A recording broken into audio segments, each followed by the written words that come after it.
This is also a time of change for my family. Catherine becomes Queen Consort. In recognition of her own loyal public service, I know she will bring to the demands of her new role the steadfast devotion to duty on which I have come to rely. Behind locked palace doors, with no cameras, no public proclamation, and one devastating absence, Catherine stepped forward and accepted a crown no one expected her to wear that night.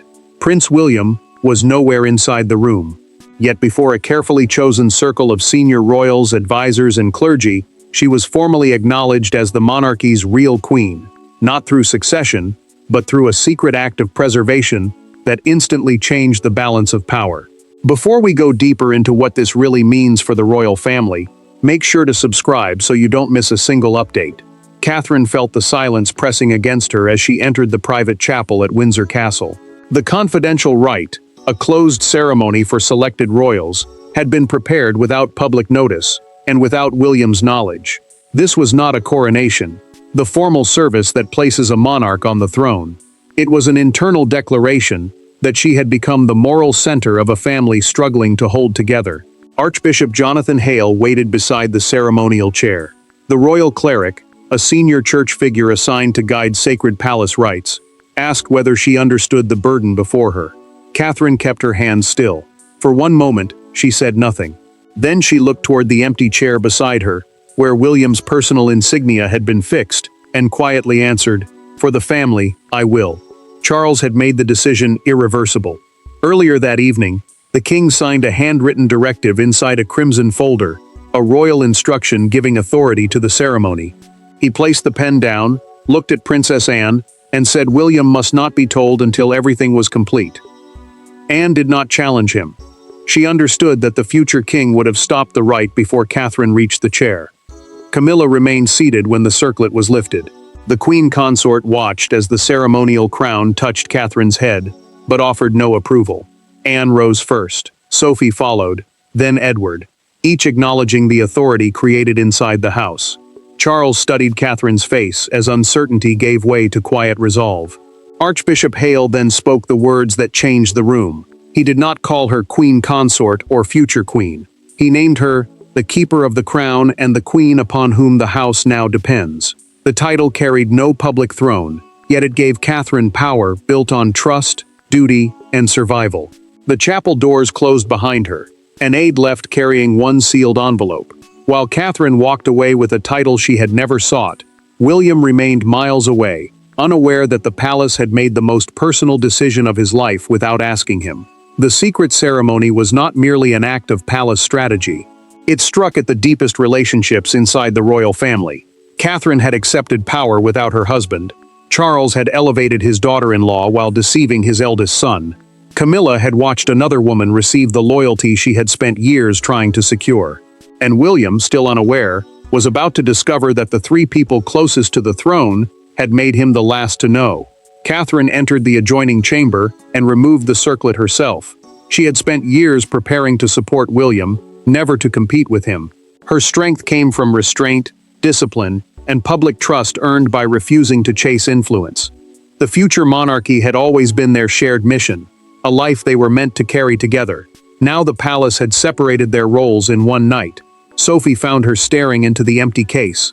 The trusted confidant closed the door and asked whether she regretted accepting it. Catherine admitted that the prince might see the ceremony as betrayal, not duty. She feared he would believe she had stepped into a place beside the crown that should never have existed without him.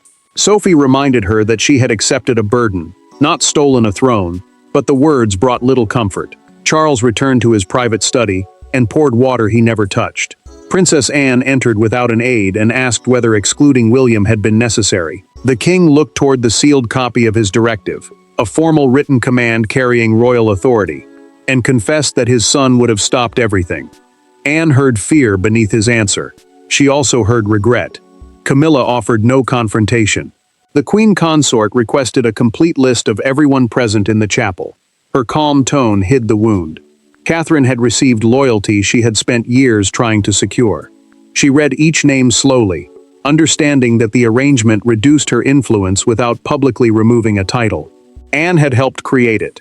In a documented memorandum prepared for Charles, the Princess Royal argued that Catherine represented continuity, discipline, and trust when rank alone could no longer hold the family together. Her recommendation became the ceremony's foundation. Miles away, an aide placed the sealed letter on William's desk at Kensington Palace. He entered, noticed his father's wax seal, and asked why it had been delivered by hand. The aide lowered his eyes. His Majesty ordered that you read it alone. William broke the seal. The first line weighted like a blade. By the time you receive this, Catherine will have accepted the crown's private recognition. He read it twice, because the first reading felt impossible. The ceremony had not been invented in one night. For months, the palace watched trust collapse, and old rivalries return. Yet one incident forced Charles to decide. During a private succession briefing at Balmoral, a family argument threatened to become a constitutional scandal. Catherine did what no advisor or senior royal could do. She stopped the monarchy from turning against itself. Charles had resisted William's demands for reform. The king wanted cautious continuity, while his son pushed for tighter spending and firmer boundaries around non-working royals. A succession briefing was a private meeting about how power and duties would pass during crisis. One reckless decision could divide the monarch from the man expected to follow him. Catherine carried messages between them, without exposing either man's fears. She listened to Charles privately, then returned to William, and softened the king's position. The princess never used those conversations to gain influence. Yet protecting both men meant absorbing anger neither would admit. William finally broke during a closed meeting at Balmoral 3 months earlier. He accused Charles's advisors of preparing emergency succession measures without consulting him. The prince pushed back his chair and moved toward the door, convinced the palace was planning around him rather than with him. Catherine reached the door first and closed it. She placed the disputed document between father and son and said, "Neither of you leaves until you remember this crown belongs to more than your anger." William turned on her, wounded that she had corrected him before the king. Still, he sat down, because her words exposed how close he had come to creating an irreversible breach. Charles remained with Catherine after William left. In a recorded account preserved by his secretary, the monarch admitted that the institution could survive criticism, but not a public war between its present and future kings. She heard fear. He saw the only person who had stopped them both. Anne entered his study that night carrying an old royal memorandum, a historical paper explaining how informal family authority could be granted during crisis. The Princess Royal suggested adapting that precedent around Catherine. Charles agreed, but added one condition. William could not know. The secrecy was deliberate. The king believed his son would reject any honor that placed Catherine above him or exposed his failure to unite the family. When she later learned the Balmoral clash had justified her crowning, one thought cut deepest. Had she been honored for saving William, or crowned because the palace no longer trusted him to save himself? That resentment now rose with the broken seal in his hand, and Catherine would not be standing between father and son when the door opened. William did not summon an advisor, call his private secretary, or issue a formal complaint. He went directly to Windsor. By the time he entered the king's private audience room, Charles was already waiting, with Catherine seated between them and the ceremonial crown locked inside a case nearby. No aides remained. No minutes would be taken. For the first time since the secret rite, husband, wife, father, and sovereign faced the damage together. William entered through a private doorway to keep the household from watching. He refused to give the crumpled letter to the equerry, a royal attendant who carries messages and assists senior family members. The prince kept it trapped in one fist as he crossed the room. Charles sat behind a narrow table. Catherine had chosen the chair beside it, not the empty seat near her husband, and that distance felt like a declaration. William placed the letter before Charles. "Did you crown my wife because you trust her, or because you no longer trust me?" The king did not answer. His silence landed harder than any accusation, because hesitation suggested the question had reached the truth. Catherine forced herself to speak. She told William she had been given only minutes to decide, and believed refusal would deepen the crisis. The princess insisted she had accepted responsibility, not superiority. He answered that the choice had never belonged to her alone, because its consequences belonged to their marriage. William turned fully toward Catherine. "Did you wear it?" She held his gaze and answered, "Yes." The anger left his face for one terrible second. Hurt replaced it. He stepped backward as if the single word had struck him harder than the entire letter. Charles finally admitted that he had ordered his son's exclusion. The monarch argued that William would have viewed the right as an attack on his succession, the legal order determining who inherits the throne, instead of an emergency safeguard for the family. He then revealed the full power attached to Catherine's recognition. She could challenge major household decisions, request crisis briefings, and intervene when royal disputes endangered stability. William stared at his father. He accused the king of building a shadow monarch inside his own family. Catherine refused to surrender the honor simply to calm him. She would not pretend the duty had vanished because he felt betrayed. Charles reached for a second document and pushed it across the table. William looked down at the signatures. One name stopped him cold. The ceremony had not been his father's decision alone. Nearly everyone he trusted had chosen Catherine before he entered the room, and one signature came from deep inside his own closest circle. The most painful name on the document was not Charles, Anne, or a senior church official. It was William's own private constitutional advisor, Sir Matthew Aldrin, the man appointed to prepare him for kingship. His signature proved that Catherine's elevation had been considered, debated, and approved by people working inside the heir's own circle. This was no emotional gesture from a worried father. It was a calculated decision by a hidden council that believed the monarchy needed another center of gravity. William summoned Sir Matthew to a secluded library before the palace could shape their meeting. The advisor waited alone, removed his glasses, and folded them carefully as the prince entered. A constitutional advisor is an expert who guides a royal figure through the rules, duties, and limits surrounding the crown. Sir Matthew understood that his professional loyalty was about to be judged against his secret signature. William placed the approval list between them. He asked how the man preparing him to reign could support a ceremony designed to exclude him. Sir Matthew did not retreat. He answered that serving the future king also meant confronting dangers the heir could not always see in himself. Charles had formed the confidential council after the Balmoral confrontation.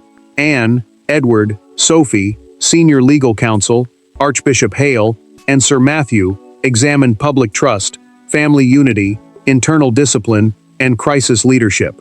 The group's scoring document, a private assessment ranking each royal's ability to steady the institution, placed Catherine first in judgment, trust, and emotional control. Anne defended the result, while Edward and Archbishop Hale confirmed that Sophie and Sir Matthew had reached the conclusion independently. Catherine faced the cost elsewhere. She told Sophie that the title had trapped her between two generations of men who expected her to repair the damage caused by their pride. The princess feared becoming essential to the crown while growing distant from William. Sophie warned that authority could protect a family publicly and still destroy it privately. Sir Matthew then disclosed the result William had not expected. Charles ranked below Catherine because the king's personal loyalties and unresolved family tensions could influence major decisions. Camilla had not been consulted at all. The queen consort received no place in the new structure because her authority depended on her marriage, while Catherine's recognition was designed to survive beyond the monarch's reign. William rose, believing the worst had already been spoken. Sir Matthew stopped him with one final disclosure. The ceremony was only the first stage. Within 24 hours, Catherine would use her authority to settle a dispute involving Camilla. The crown was no longer a symbol. It was active power, and Catherine's first decision could divide the palace beyond repair. Catherine's first act as the crown's private guardian was not ceremonial. It carried an immediate human cost. Camilla had requested authority over a new royal family council, a position that would allow her to influence household appointments, public duties, and access to the king. Before the secret ceremony, Charles had been prepared to approve it. Now the decision belonged to Catherine, and every choice available to her risked turning one woman's elevation into another woman's public humiliation. Catherine studied the proposal with William beside her. The family council was a leadership group designed to coordinate royal duties while Charles reduced his schedule. Camilla expected to chair it because she remained closest to the monarch and controlled much of his access. Yet the secret directive required Catherine to review any plan that could reshape internal authority. Her first ruling would prove whether the crown carried power or only ceremonial meaning. Catherine signed the decision without looking at William. He agreed that no single household should control appointments, duties, and access to the king, but he offered no encouragement. The prince added his signature to the joint council order, then admitted that her judgment was correct. His concession mattered. He respected the decision even while resenting the authority that allowed her to make it. Camilla received the document in the morning room at Clarence's house. An aide handed her the sealed page and waited. The queen consort read the first paragraph, lowered it, and quietly asked him to leave. Once the door closed, she removed her glasses and placed them beside the letter. She did not cry. She did not shout. Instead, she repeated the final sentence aloud. The council will be chaired jointly by the Prince and Princess of Wales. Camilla confronted Charles in a private recorded conversation preserved by his secretary. She asked whether he had allowed Catherine to replace her. The king insisted the decision protected the future monarchy by preventing too much influence from gathering around one person. His answer only deepened the wound. She heard caution, but felt expendable. Camilla then warned Charles that the new crown would eventually place Catherine above William rather than beside him.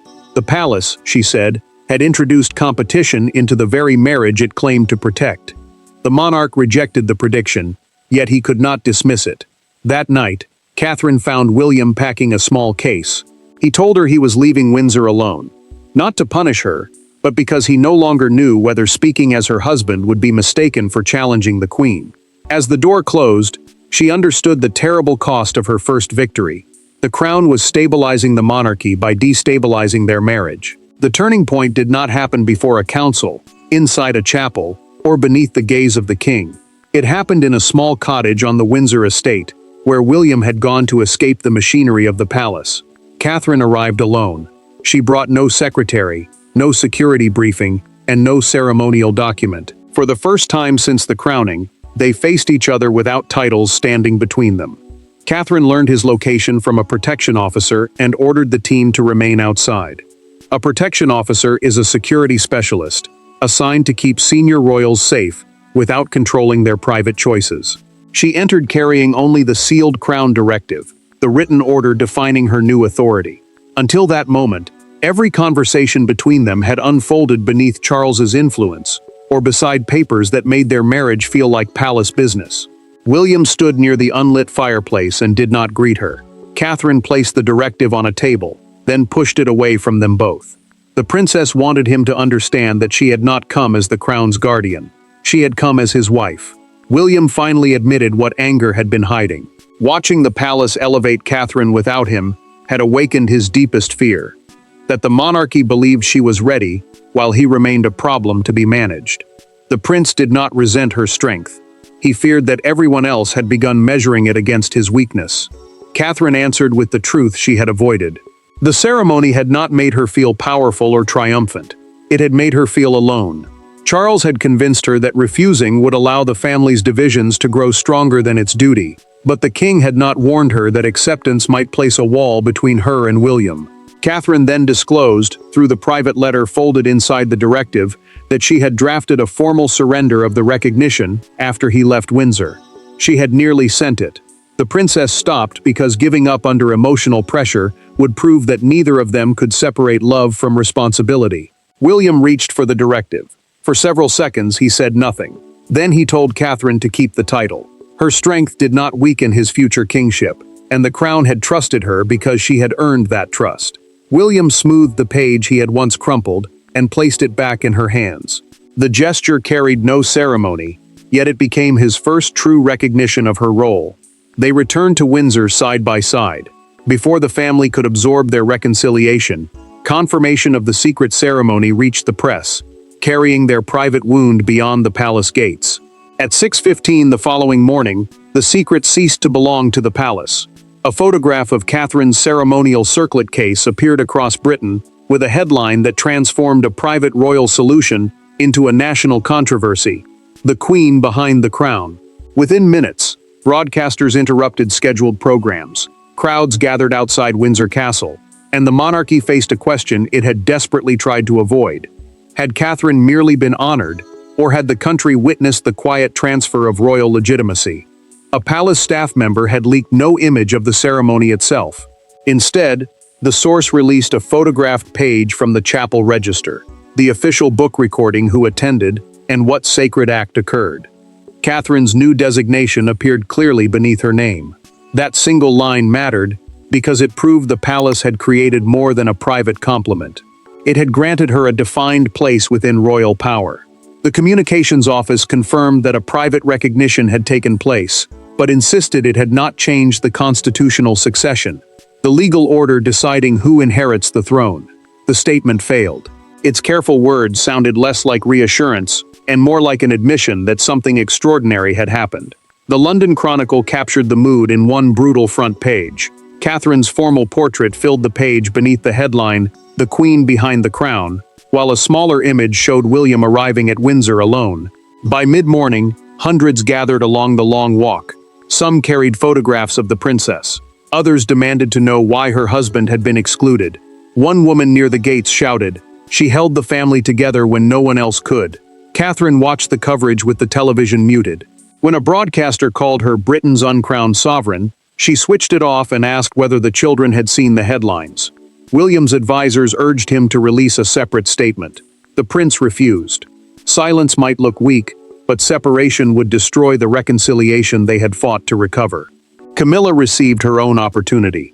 Her household drafted language stressing that only the monarch and queen consort held recognized positions. She read it, crossed out every confrontational paragraph, and told her secretary that a public war between two queens would damage them both and humiliate Charles. William then appeared beside Catherine at the castle entrance. He offered no explanation. He simply took her hand before the waiting cameras. That evening, Charles summoned the entire family back to the chapel. The first ceremony had begun with William's chair empty. This time, every seat would be filled, and the crown would finally decide whether Catherine's title would divide the monarchy or heal it. The second gathering inside the chapel looked nothing like the first. There was no secrecy to protect, no absent husband, and no uncertainty about what the crown had unleashed. William stood beside Catherine. Charles faced them both. Camilla, Anne, Sophie, and Edward occupied the same places they had held before, but the emotional balance had changed. This time, the purpose was not to give Catherine authority, it was to define what that authority meant, and what it never would become. Charles rose first and accepted responsibility. The king admitted that secrecy had protected the ceremony while damaging the family. Fear had guided him. He had excluded William because he believed his son would stop the decision before understanding it, and that choice had wounded the very unity he claimed to defend. Charles then defined Catherine's recognition with final clarity. It did not place her above William, replace Camilla, or alter the succession, the legal order deciding who inherits the throne. Her authority came from trust. She would serve as the family's stabilizing conscience, not as a rival sovereign. William turned toward Catherine before the others. The prince admitted that wounded pride had shaped his first response. The palace had not diminished him by honoring her strength. He had diminished himself by treating that strength as a threat. Then he lifted the ceremonial circlet from its case, closed the lid, and placed the key in her hand. Catherine accepted the key but set clear limits. She would keep the role only if it served unity. The princess would not become a weapon against Camilla, a parallel monarch beside Charles, or a shield allowing father and son to avoid their own conflicts. Camilla rose slowly and acknowledged Catherine with a restrained bow. The queen consort surrendered nothing, yet she accepted that the younger woman's influence had been earned rather than stolen. Charles then apologized directly to William. His son accepted without pretending the betrayal had vanished. Catherine left the chapel beside her husband. No empty chair separated them. No sealed letter waited ahead. The secret ceremony had exposed the crown's deepest weakness, its habit of using silence to control pain. Yet its ending revealed something stronger. Character could still matter more than rank. Truth could repair betrayal, and a powerful woman could stand beside a future king without making either of them smaller. Catherine became the real queen because she carried duty without demanding glory. When the royal family lost its balance, she held it steady. At last, they understood what her crown meant. Thanks for watching. Please don't forget to like and subscribe, and we will see you in next one.